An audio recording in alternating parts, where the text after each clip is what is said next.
8 grands principes pour scaler son entreprise. Dans ce podcast, je te propose d'évoquer ensemble une définition de scaler son entreprise. Qu'est-ce que ça implique d'un point de vue de structure de business, d'un point de vue économique, d'un point de vue de réflexion à avoir. Je te propose d'évoquer aussi des exemples d'entreprises dites scalables et d'autres exemples d'entreprises qui sont dites non scalables. On verra que c'est beaucoup plus nuancé que cela. Et je te propose d'évoquer 8 grands principes, 8 grands axes de réflexion à vraiment mettre en œuvre dans ton quotidien d'entrepreneur pour rendre ton entreprise scalable et réussir à scaler. On verra que dans ces 8 principes, certains sont d'ordre vraiment de structure, de la structure du business model d'un point de vue économique, et d'autres appartiennent plutôt à une dimension de mindset, c'est-à-dire quand tu approches, quand tu regardes chacun des challenges que tu rencontres au quotidien de ton business. Voilà. Bienvenue dans ce podcast. Je suis David Levesque, business mentor depuis 2014, fondateur de l'accélérateur businesstemple.co.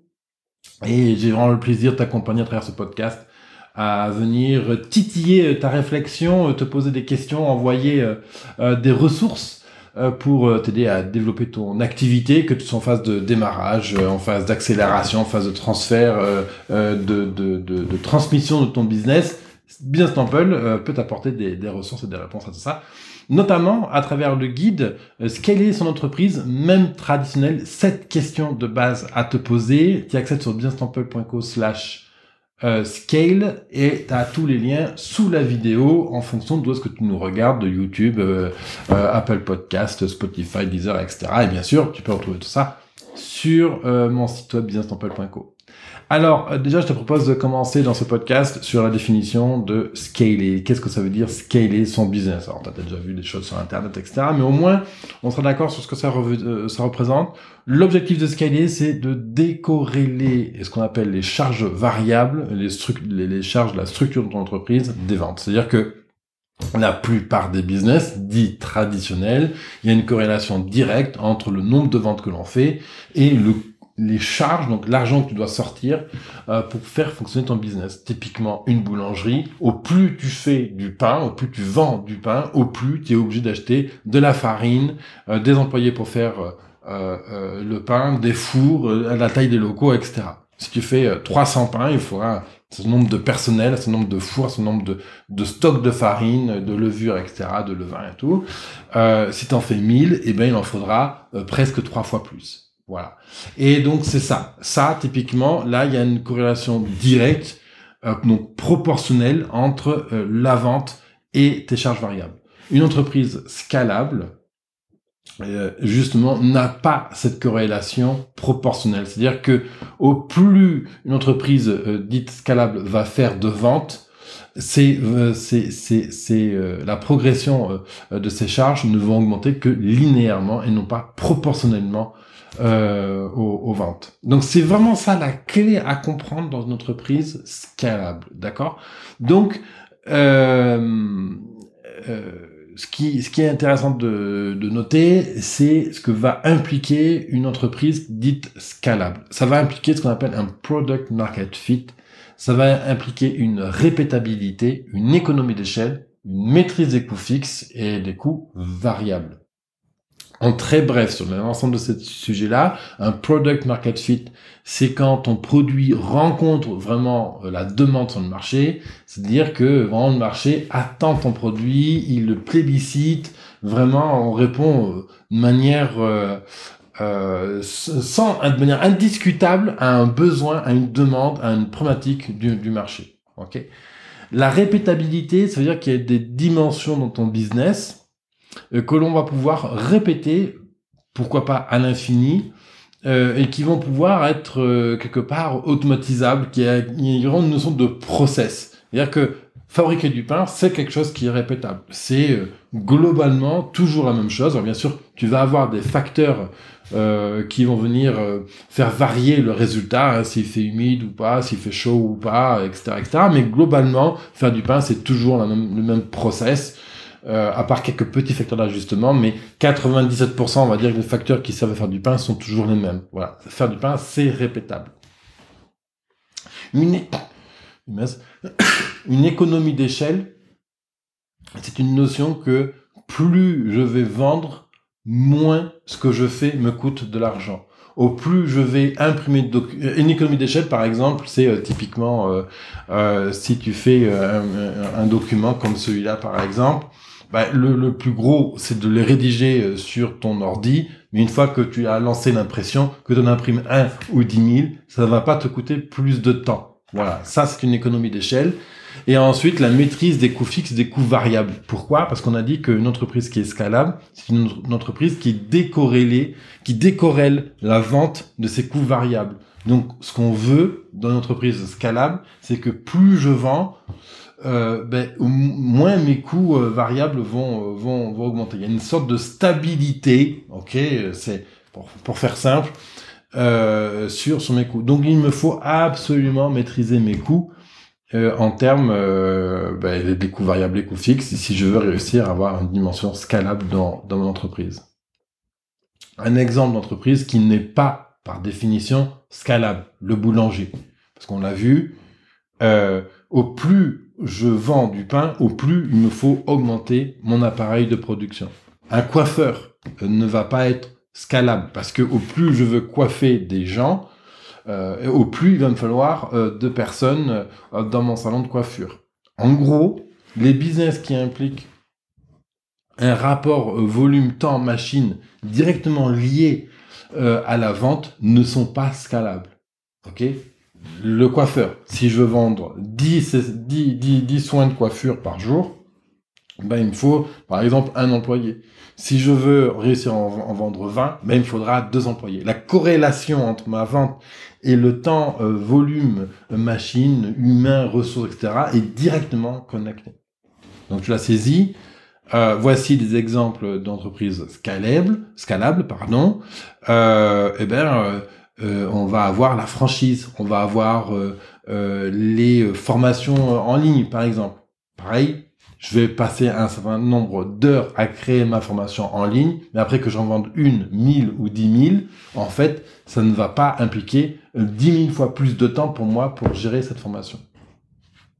Là où c'est intéressant, c'est que le scaler se base énormément sur l'informatique, sur la notion d'automatiser, sur la notion de process. Un process, c'est quoi? C'est une recette de cuisine. Comme pour faire une omelette, il te faut un nombre d'ingrédients, tu as un process, 1, 2, 3, 4, 5, 6, 7, casser les œufs, les battre les œufs, épicer, mettre les assaisonnements,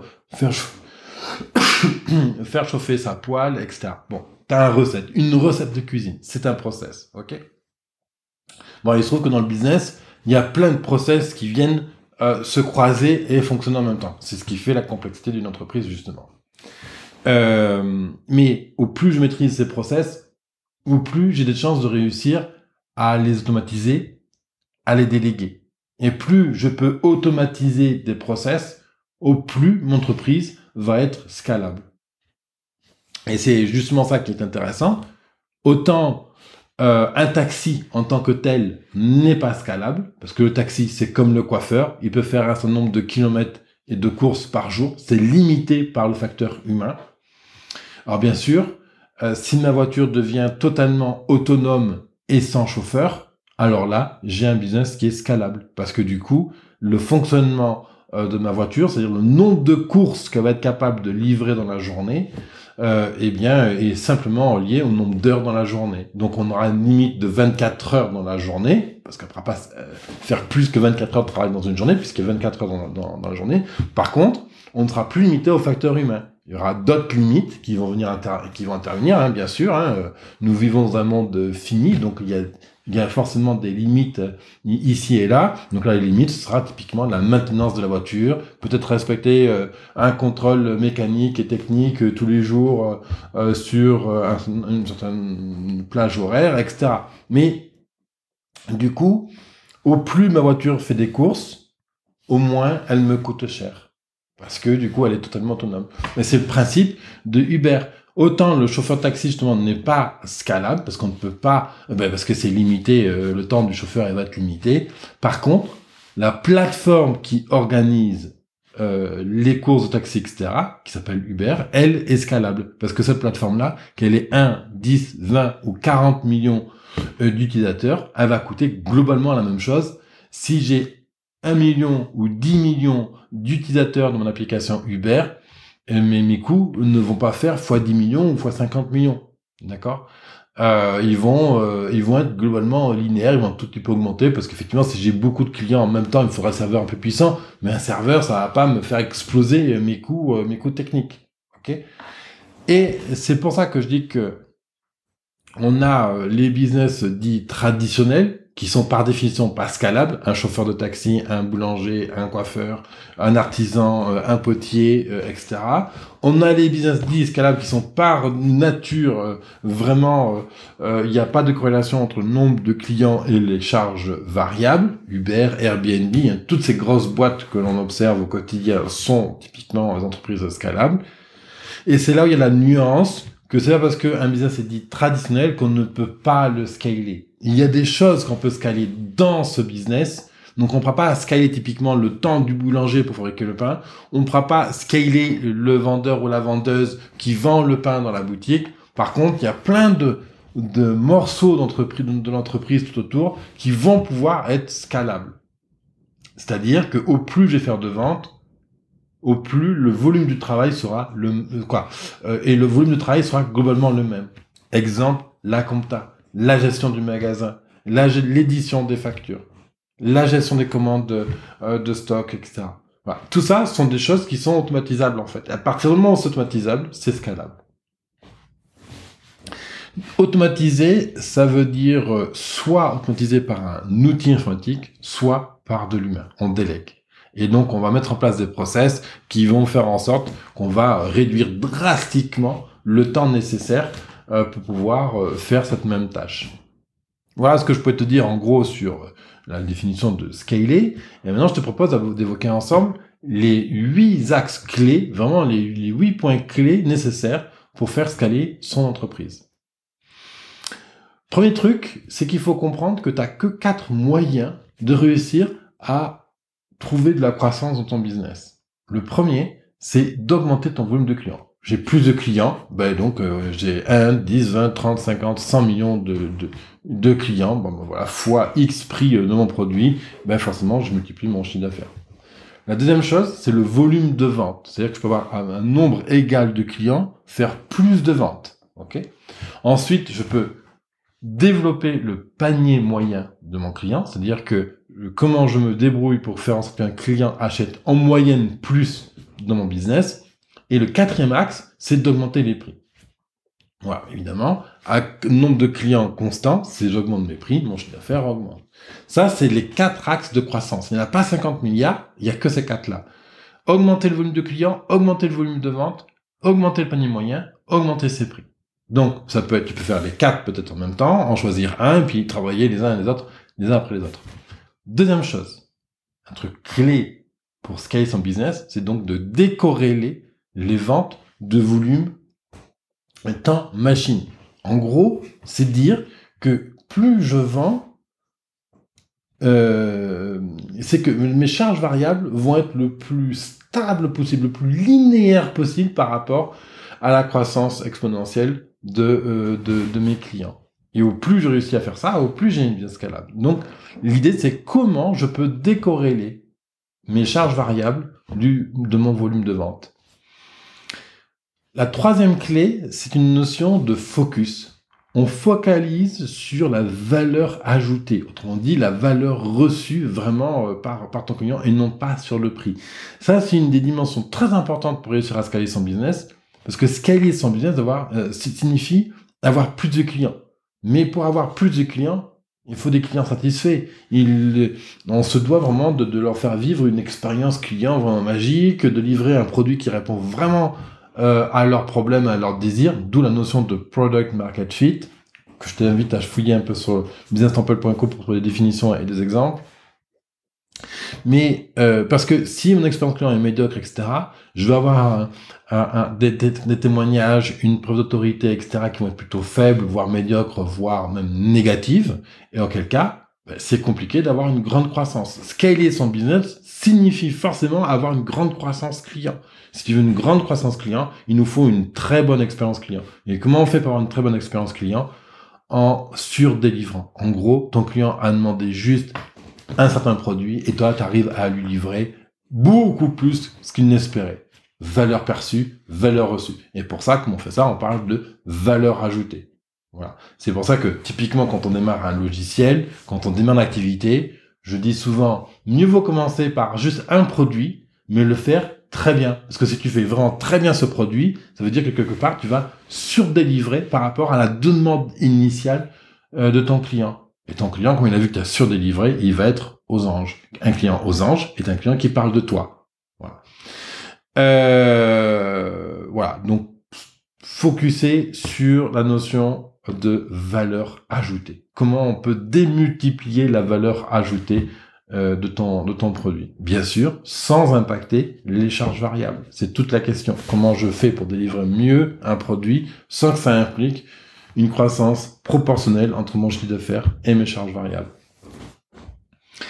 La quatrième chose, c'est de se focaliser à 10 000% sur la notion de conversion.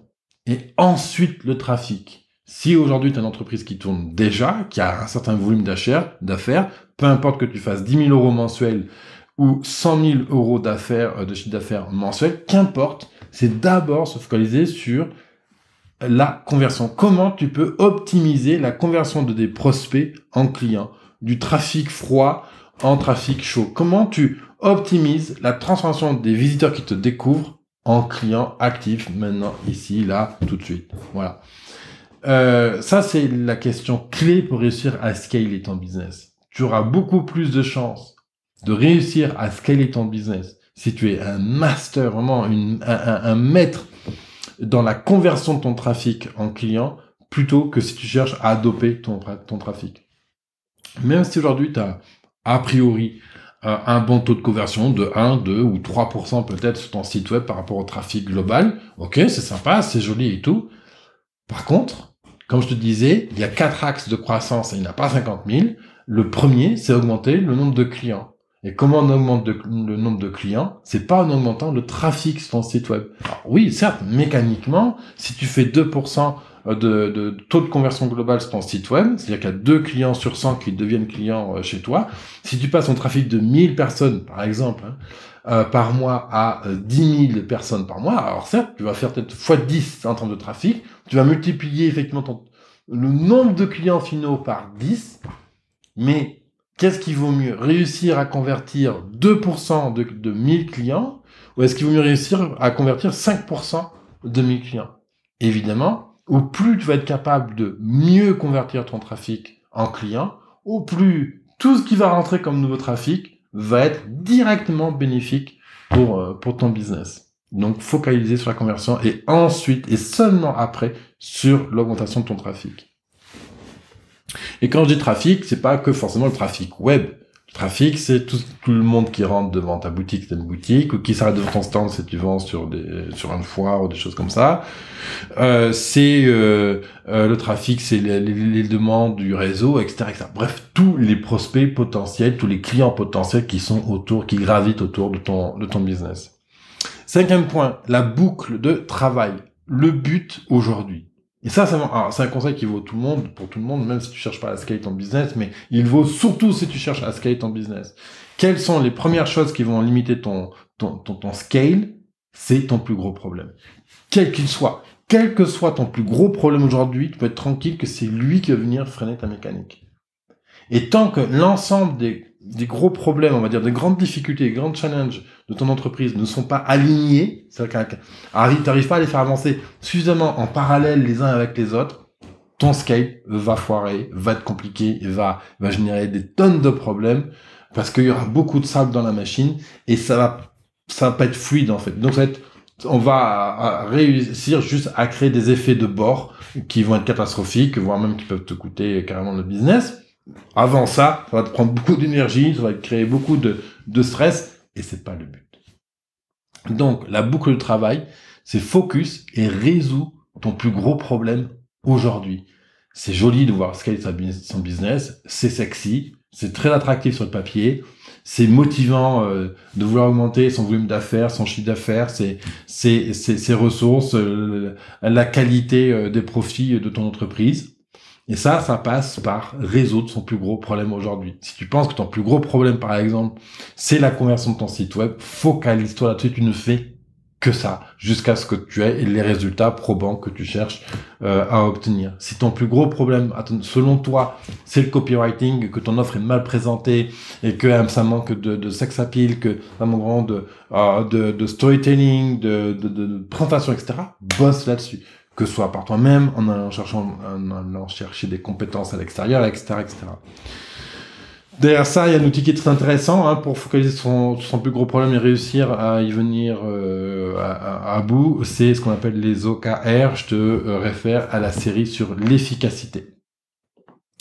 Fail fast, learn fast. Ça, c'est une des clés aussi pour scaler son business, parce que scaler son business veut dire augmenter significativement et de manière pour certains indécente son volume d'affaires, donc volume de clients, les achats, etc. Et donc, il faut vraiment qu'on ait une traction. On parle de traction, c'est-à-dire qu'il y a vraiment quelque chose qui te tire. Il y a l'attraction, idéal, rêvé, fantasmé, c'est 1 pour 3. Ça veut dire quoi? C'est que quand il y a un client qui rentre dans ta boîte, il en parle à 3 personnes, il y a 3 clients qui rentrent dans ta boîte. Quand on a ça, on a une exponentielle, et ça donne des entreprises qu'on appelle des licornes dans le monde des startups, telles que Airbnb, Uber, etc. Je souhaite pas d'avoir tout de suite 1 pour 3 parce que ça va demander vraiment de très gros enjeux financiers, surtout si tu veux une entreprise qui fonctionne bien mais qui ne devienne pas forcément la multinationale mondiale. Mais disons que si tu as 1 pour 1, déjà c'est super. Ça veut dire que chaque fois que tu as un client qui rentre, tu as un nouveau qui arrive par recommandation. Et donc déjà là, on a quelque chose, un début d'exponentiel sur ton business, et donc c'est juste magique. Ok, c'est-à-dire que tous nos coûts marketing derrière vont être divisés par 10, par 100, par 1000. Donc, fail fast, learn fast, ça veut dire qu'il te faut comprendre rapidement qu'est-ce qui va amener davantage de volume d'affaires, de volume de vente. Qu'est-ce qui va t'amener rapidement à augmenter ton panier moyen, qu'est-ce qui va te permettre d'augmenter tes prix, etc. Toi, tu te poser des questions clés comme ça. Et ça veut dire qu'on va envoyer un nombre d'actions important, des tests AB typiquement, faire 2 pages web, envoyer du trafic dessus, comprendre ce qui est converti le plus, envoyer 2 emails, regarder celui qui génère le plus d'ouverture et le plus de clics, et ainsi de suite. Et au plus tu vas apprendre rapidement de ton client idéal, de ta cible de client, au plus tu vas pouvoir marquer des ajustements sur le fonctionnement de ton business, que ce soit sur l'appareil marketing, que ce soit sur l'appareil opérationnel, que ce soit sur l'appareil de production de ton service ou de ton produit, que ce soit sur la gestion vraiment de la comptabilité et compagnie. Bref, peu importe, toutes les dimensions du business sont impliquées dans ce fail fast, learn fast. C'est-à-dire que c'est d'apprendre rapidement qu'est-ce qui marche pas, et qu'est-ce que tu mets de côté. Parce que la clé à comprendre, dans ce que je suis en train de te dire, c'est que ce qui t'a permis d'atteindre le niveau auquel tu en es aujourd'hui n'est pas ce qui te permettra d'atteindre ton prochain levier. D'accord? Si aujourd'hui tu as réussi à faire 50 000 euros de chiffre d'affaires, ben ok, c'est super, bravo, franchement magnifique. C'est-à-dire que tu as eu les compétences nécessaires pour atteindre ces 50K d'euros. Maintenant, pour atteindre tes 100 000 euros d'étape de chiffre d'affaires, il va falloir déployer des nouvelles compétences, des nouveaux modèles de pensée, des nouveaux schémas psychologiques, dépasser des appréhensions, des choses comme ça, des aspects techniques, des compétences techniques que tu n'as jamais utilisées jusqu'à présent. Donc, ce qui t'a permis d'arriver là où tu en es aujourd'hui n'est pas ce qui te permettra d'atteindre ta prochaine étape. D'où la notion de fail fast, learn fast. C'est ça qui est intéressant, c'est d'itérer, itérer, c'est-à-dire qu'on va vraiment faire une étape, on regarde ça marche pas, on valide, on invalide, on passe à la suivante. Et ainsi, on va créer un cercle vertueux, on va itérer de point en point et monter, et donc cumuler de la connaissance. Ça a un nom, ça s'appelle la learning curve, la courbe d'apprentissage. Pareil, c'est un sujet sur lequel je pourrais te parler très longtemps. Je vais juste en rester là pour aujourd'hui. Je t'invite à creuser sur le podcast de Stample et aussi à consulter le guide parce que j'en parle dedans. Scaler son entreprise, même si elle est traditionnelle. Voici 7 questions clés à évoquer pour scaler ton business et ça se passe sur businesstemple.co/scale. Ok? Septième axe clé à évoquer, le process. Process. D'accord? Le process, c'est la clé d'une entreprise pérenne, à la base. Et si tu veux scaler, c'est ultra nécessaire d'avoir une connaissance des processus qui permettent le fonctionnement de ton business. Comment tu fais du pain? La fiche routine pour ouvrir la boulangerie, la fiche routine pour fermer la boulangerie, la fiche routine pour faire la caisse le soir, la fiche routine pour les commandes de matières premières, la fiche routine pour le ménage, et ainsi de suite. Pourquoi? T'as ta fiche routine, tu fermes la boulangerie, tu checkes tous les points clés à faire pour être sûr qu'il n'y ait rien oublié, que tout soit parfait, tout soit bien rangé au bon endroit, etc., etc. L'intérêt de ça, parce que tu vas me dire, oui, mais attends, mais je connais par cœur mon travail. Oui, tu connais par cœur. Sauf que si tu cherches à scaler, ça veut dire que forcément, on va impliquer des nouvelles ressources humaines. Typiquement, tu vas embaucher quelqu'un. Et si tous tes process sont documentés sur un papier physique ou informatique, peu importe, ben, tu donnes le document et tu dis, ben voilà, regarde, voilà les différents process, ouvrir la boulangerie, préparer la boulangerie, faire la boulangerie, nettoyer, fermer la caisse et compagnie. Et comme ça, on va avoir vraiment un support sur lequel on va pouvoir réfléchir comment optimiser les process. Je te rappelle une dimension clé, c'est que toutes les pensées qui flottent dans ma tête sont des choses inexistantes. C'est de la charge mentale. Ça va venir brouiller ta vision. Ça ne peut pas être clair. Donc, on vient l'écrire sur un papier, stylo, un crayon, un papier, sur l'informatique si tu as envie, peu importe, d'accord? Mais on va venir le poser en toutes lettres. Et à partir de là, on va pouvoir commencer à étudier comment on optimise ton process. Tu mets 1 heure à fermer la boulangerie le soir, tu mets 1 heure à faire la caisse, comment tu atteins 45 minutes pour faire la caisse? Quelles sont les étapes qui sont les plus chronophages dans faire la caisse? Compter les pièces? Ok. Maintenant, il existe des machines qui permettent de compter les pièces. On met les pièces en vrac là-dedans, la machine les sépare automatiquement et te dit, bon, bah, il y a tant de pièces de 2 euros, tant de pièces de 1 euro, tant de pièces de 50 centimes, et ainsi de suite. On passe, par exemple, de 30 minutes à compter les pièces à juste 5 minutes. Fine. Ça, c'est de la gain de temps. Ça, c'est la scalabilité. Parce que du coup, le process pour faire la caisse ce soir va être énormément, drastiquement réduit. Et si je regarde en toutes les dimensions de ton business, il y a vraiment beaucoup de choses qu'on peut scaler. Exemple, faire les factures et les envoyer aux clients. La comptabilité, le ménage, les exemples me manquent là maintenant. Mais le but, c'est de vraiment documenter les process et à partir du moment où ils sont notés, on va pouvoir les étudier. Et ça, c'est ton rôle de chef d'entreprise, c'est de voir comment tu réduis à chaque fois la durée de chacun de ces process. Comment ces process impliquent moins de ressources. Moins de ressources électriques, moins de ressources humaines, moins de ressources de temps, moins de ressources logicielles, comment on peut les faire pour que ils soient plus malléables, plus compréhensibles, plus faciles à maintenir et ainsi de suite. Et à chaque fois qu'on va chercher à optimiser les process, ton entreprise gagnera en compétitivité, en fonctionnement, en pérennité, en autonomie et ainsi de suite.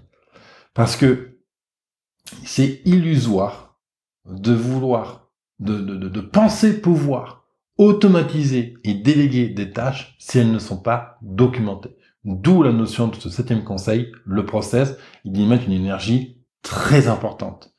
Et une fois que j'ai mis l'énergie et la conscientisation de l'ensemble de mes process, je peux alors passer à la dernière et 8e étape que je vais évoquer avec toi aujourd'hui, c'est l'automatisation. L'automatisation, c'est la clé pour rendre une entreprise scalable. Et dans l'automatisation, il y a 2 choses qui sont impliquées. C'est l'outil informatique, donc automatiser des tâches à travers des outils informatiques, et déléguer. Alors, déléguer, il y a plusieurs manières de l'entendre. Ça peut être embaucher du monde, ça peut aller chercher des prestataires extérieurs, en plein temps, en ponctuel. Il y a toutes sortes de manières de faire. En gros, c'est de comprendre qu'il y a un certain nombre de process que tu fais aujourd'hui qui peuvent être complètement automatisés. Et le premier truc, c'est éditer les factures pour tes clients. C'est typiquement, tu es boulanger et que tu dois, et que de temps en temps t'es amené à éditer des factures parce que t'as des clients restaurateurs, par exemple, qui t'achètent du pain et des desserts, et que donc tous les mois ils demandent leur facture globale pour l'intégrer dans leur comptabilité et pour qu'ils puissent se régler. Cette facture-là, la plupart du temps, quand je vois d'entrepreneurs traditionnels, qu'est-ce qu'ils font? Ils prennent un calepin, ils prennent un fichier Excel ou un petit logiciel et ils tapent tout ce qu'ils ont noté sur le carnet. Et ça leur prend une demi-heure par facture. Donc s'il y a 10 factures à faire, ça fait 5 heures de travail, une grosse demi-journée. C'est pas acceptable dans une entreprise scalable. Si tu es aujourd'hui thérapeute dans l'accompagnement du soin humain, la plupart du temps, les factures sont faites manuellement. Aujourd'hui, c'est totalement automatisable cette tâche-là. Un fichier Excel, on note le nom du client, le nombre d'heures, la prestation faite, et automatiquement derrière, tu as un petit mécanisme qui génère la facture en PDF et qui l'envoie automatiquement au client. Tu auras juste pris le temps de saisir la ligne sur le fichier Excel. Et on peut même aller plus loin, on peut automatiquement générer la facture à partir d'un événement Google Agenda. Par exemple, tu as ton agenda sur ton téléphone, tu inscris le rendez-vous, imaginons que tu es thérapeute, d'accord, une séance avec, on va imaginer que la patiente s'appelle Christelle, d'accord, donc on crée session Christelle de 15h à 16h demain, et puis tu as un automatisme qui va détecter qu'aujourd'hui il y avait un rendez-vous avec Christelle, et automatiquement, Christelle, on va la chercher dans la base de données, on va trouver son email, et ça va générer une facture, une séance de thérapie, X euros par exemple, et ça lui est envoyé. Temps total de gestion, 0. Client, lui, il a reçu la facture à l'heure, il est content, belle expérience, etc. Voilà. Déléguer, c'est le même principe. C'est-à-dire que on peut déléguer la génération de factures, parce que tu peux imaginer peut-être que il faut quand même intervenir humainement dessus, ok. Mais avant et après cette intervention humaine requise, tout ce qui peut être automatisable, on va l'automatiser. Voilà un peu la notion d'automatiser et déléguer. Et ça peut se faire avec des outils comme Zapier, Make. Honnêtement, des outils pour automatiser, il y en a plein. Même si tu utilises Mac, par exemple, il y a un outil qui s'appelle Automator à l'intérieur qui permet de faire ce qu'on appelle des macros, mais en gros des petits logiciels, en gros, qui permettent d'automatiser des tâches dans ton business. Des services d'automatisation, il y en a plein. Et c'est comme ça aujourd'hui, par exemple, que je publie mon podcast. La vidéo que tu vois là, elle est vraiment physique, et c'est vraiment moi qui l'a fait. Mais après, à partir du moment où je vais arrêter ma caméra, c'est un outil qui va prendre la main, qui va me processer la vidéo, qui va me préparer le texte, etc. Moi derrière, j'ai une intervention manuelle pour fixer mon titre, l'introduction, le texte, etc., finir la rédaction. Et après, tout le reste, toute la publication va être 100% automatisée. Quand avant ce process pouvait me prendre jusqu'à 1h30, c'est-à-dire à peu près 45 minutes de rédaction de l'article et 45 minutes à peu près de publication, aujourd'hui il va me prendre 15 minutes. Voilà. Et donc c'est ça l'intérêt de scaler son business. On peut pas des fois tout scaler. Je ne peux pas scaler, par exemple, le conseil que je donne à mon entrepreneur en one-to-one. Par contre, j'ai créé une plateforme Business Temple avec plus de 900 vidéos dessus, avec ça plein de ressources, etc. Plus de 560 épisodes de podcast. Ça, c'est scalable. Parce que demain j'ai 1000 personnes ou 10 000 personnes qui me regardent, moi je vais faire le même nombre d'heures en ma semaine. Techniquement, je ferai plus de chiffre d'affaires aussi. Voilà, donc c'est scalable. Donc voilà un peu sur ce retour des 8 grands principes pour scaler son entreprise. J'espère que ça t'a été utile. C'est des commentaires, des questions, etc. Je t'invite vraiment à les mettre sous la vidéo si tu me regardes depuis YouTube ou sur la page du blog businesstemple.co. T'as les liens utiles vraiment sous la vidéo. Et je te rappelle le guide à accéder gratuitement, scaler son entreprise, même traditionnelle. Les 7 questions à te poser, plus les ressources utiles sur businesstemple.co/scale. Merci à toi et on continue dans la série Scale son business. Prochain épisode, on parlera certainement de rentabilité. À bientôt, bye bye.